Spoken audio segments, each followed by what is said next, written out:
me, it was repeats, because somehow or another, he liked telling me about his past. His past was hard. We all know that. So he gave support to nearly every family member. He gave me support. He gave me support as a 13-year-old kid finishing elementary school in the South. And he brought me to his home in New York City. I was basically lost. Big city. I didn't have any friends or contemporary my age, you know. But I did go to school. He did see to me that I got to school. His sisters helped me. Loud May, Charity. That was my support. Billy was always there. Always there. And we knew it. When you needed something, you could ask him. He was there. He might not be prolific. He wasn't highly educated person. But who cared? He gave advice that meant something to him. Anybody who worked 43 years of their life in one place has to account for something. So I'm asking God just to let him cross that river. Let him cross that river. And all of us tell God to say, well done, my son. Well done, my son. Come on in. Come on in. Okay? God is good. Yeah. All right. All right. I don't want to preach. I do want to say a little bit more about Billy. Because I feel like he was a rock. He was a solid person. Even if he had faults. I had faults. I fell down. He never threw it in my face. He had other brothers that fell down. He didn't throw it in their face. He said, come on, I'm going to help you. He got a lot of them jobs where he worked. Some of them kept, some didn't, some went to work, some didn't. Back and forth, back and forth. He stayed. He stayed. He was always there. I remember when he met me. I was sleeping on the couch. Billy used to have nice little parties. When he worked all week, they would have people come in and drink. He liked that IW Hall. I'm 13. I don't know anything about it. I'm from the South. What do I know? But he's playing jazz. He had a guy who rented a room named Bob in the apartment. Shirley lived there. She came home sometimes on the weekend. Lime was working in Susu fashion. She came. Everybody knew people. It was family. It was family. And there was always food there. He was a good man.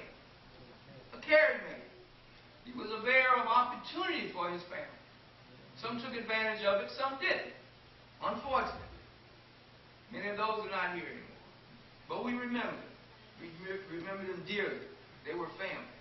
Not much of a family. Billy was raised very, very lovingly by a mother and not too much by a carefree father. He had a hard time.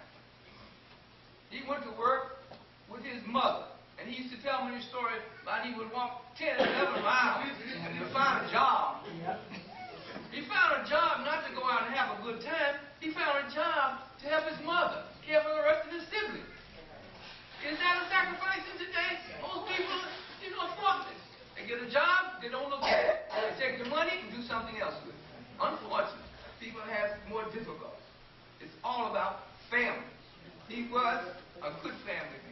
A good family. Liz was a good mother. Caring mother. They got 2 boys. Tried to raise them. Okay. Raising children, you know how it is today. It costs money. It costs your time. Not so much the money. It takes your time. And I think he put it in. He was there. He worked beside his mother in his early years. Not like most teenagers today. They're not going to stand beside and work with their mother, leave hard, crazy job, and come home and give them money there, go somewhere else, and have fun with your friends and don't see them much. But he worked hard. It was sacrifice for him. He never let me forget that. I was 13. I don't think I've ever seen Billy Hill. 13. I finished 8th grade. They shipped me to New York. They were him. They did the same thing to Rap. Foodie, Allen, all of it. But that was like a man. He just left the South with no opportunities, no nothing.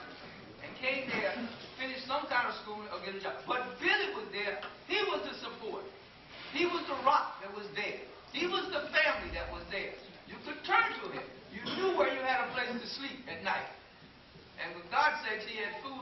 because he worked in cooking short order, and we ate a lot of that short order food he cooked. And was glad as hell to get it. But I will tell you this. I was always pleased by him. I tried to visit him. I tried to talk with him. I tried to put in some time with him. But, I lived in Chicago, had a family, moved to Washington, had a family. It wasn't always easy to get up and talk with him, but I tried to talk to him. I tried to call some of you now, because, as she said, we're family, and we need to be together, although we may be geographically apart. I get a call from somebody here just about once or twice a month, telling me about it. Then people come in tonight, I don't recognize them. But I know they have some kind of association with Billy Hill. I know that. And that pleases me. All right.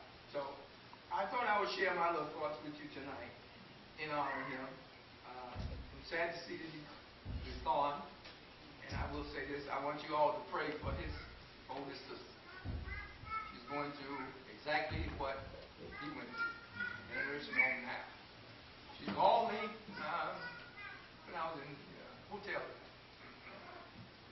And dementia is coming.